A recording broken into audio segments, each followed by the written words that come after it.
Assalamualaikum warahmatullahi wabarakatuh. Perkenalkan, nama saya Syalsabila Nasa Maharani, C1C021139, dan teman saya Laurensius Stephen Roy Malau dengan NPM C1C021045. Di sini kami akan membahas tentang teori keputusan. Langsung saja kepada pengertian dan elemen-elemen keputusan. Setiap hari kita harus mengambil keputusan, baik keputusan yang sederhana maupun keputusan jangka panjang. Contoh, keputusan yang diambil suatu perusahaan.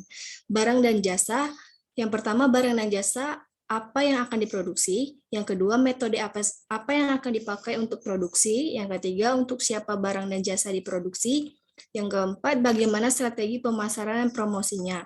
Yang kelima, apakah perusahaan membutuhkan tenaga pemasaran, dan lain sebagainya.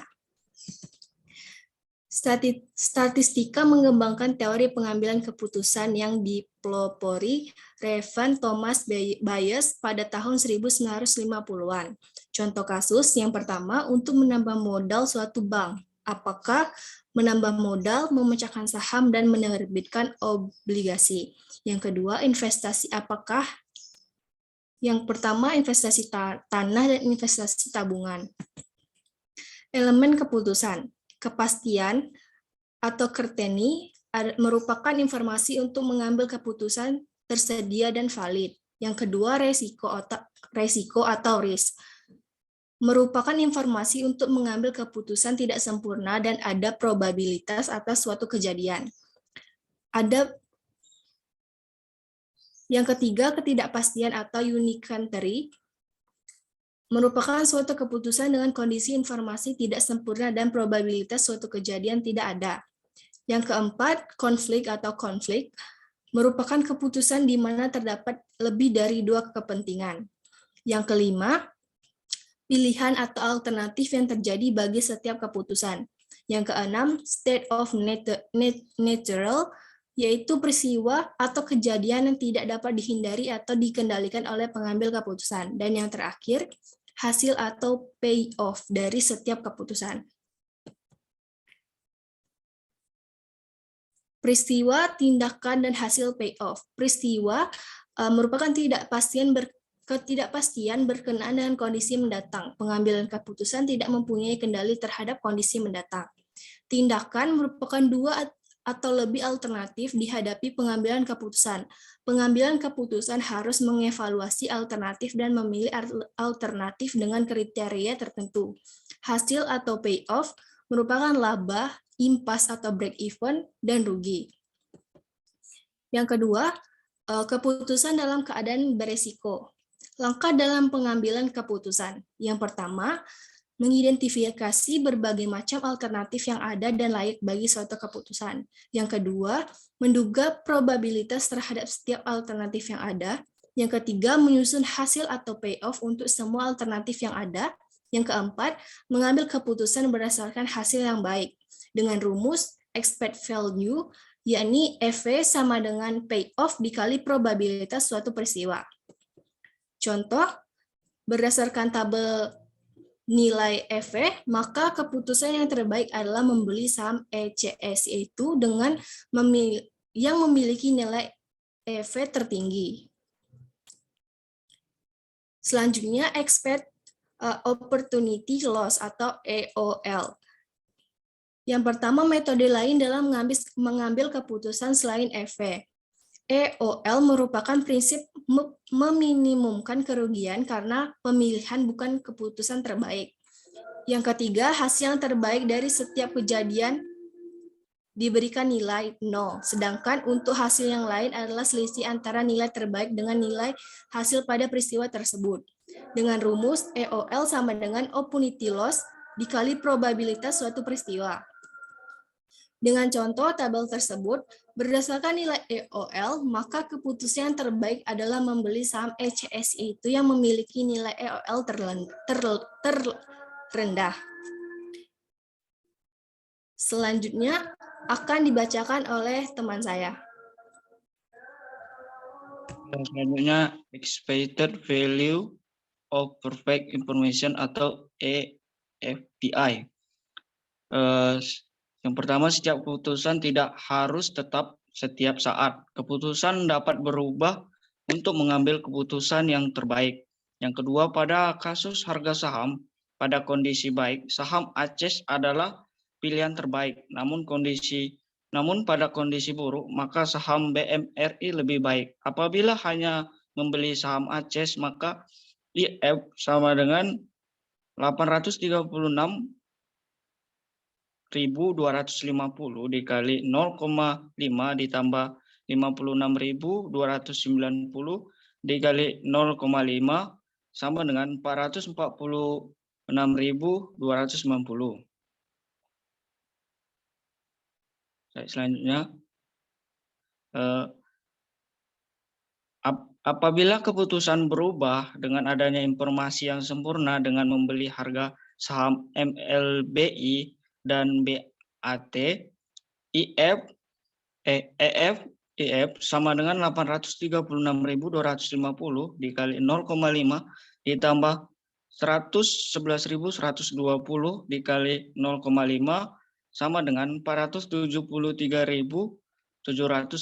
Nilai EF lebih tinggi dari EF dengan selisih sama dengan 473.705 dikurang 446.290, maka hasilnya 27.415. Nilai ini mencerminkan harga dari sebuah informasi.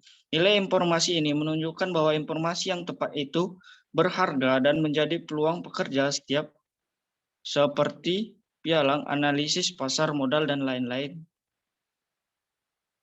Yang ketiga, keputusan dalam ketidakkepastian. Kondisi ketidakkepastian dicirikan dengan kondisi yang tidak sempurna dan tidak ada probabilitas suatu peristiwa.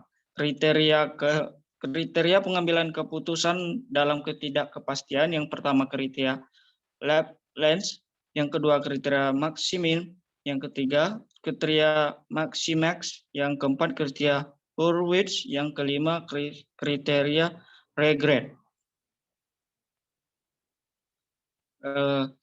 Kriteria yang pertama kriteria Lens. Probabilitas semua terjadi sama dan hasil perkalian antara hasil dan probabilitas tertinggi adalah keputusan terbaik. Yang kedua, peristiwa Maximin. Keputusan didasarkan pada kondisi pesimis atau mencari nilai maksimum pada kondisi pesimis. Yang ketiga, kriteria Max. Keputusan didasarkan pada kondisi optimis dan mencari nilai maksimumnya. Yang keempat, kriteria Hurwitz. Keputusan didasarkan pada perkalian hasil dan koefisien optimisme. Koefisien ini merupakan perpaduan antara optimis dan pesimis. Yang kelima, kriteria regret. Keputusan didasarkan pada nilai regret maksimum. Nilai regret diperoleh dari nilai OL pada setiap kondisi dan dipilih yang maksimum. Contoh Let's. Yang pertama, IF ALL sama dengan 1/3 kali 338.200 ditambah 1/3 kali 265.815 ditambah 1/3 kali 75.426, maka hasilnya adalah 226.480. Berdasarkan kriteria Lens dan keputusan terbaik adalah membeli saham ACES. Contoh maksimum yaitu berdasarkan kriteria maksimum di atas, alternatif yang memberikan nilai maksimum pada kondisi terburuk adalah BMRI, maka keputusan terbaik adalah membeli saham BMRI. Contoh Maximax, berdasarkan kriteria Maximax tabel di atas, alternatif yang memberikan nilai maksimum pada kondisi terbaik adalah ACES, maka keputusan terbaik adalah membeli saham ACES. Contoh selanjutnya, Hurwitz. Yang pertama menggunakan koefisien optimisme. atau A, dan koefisien pesimisme, yaitu 1 dikurang A.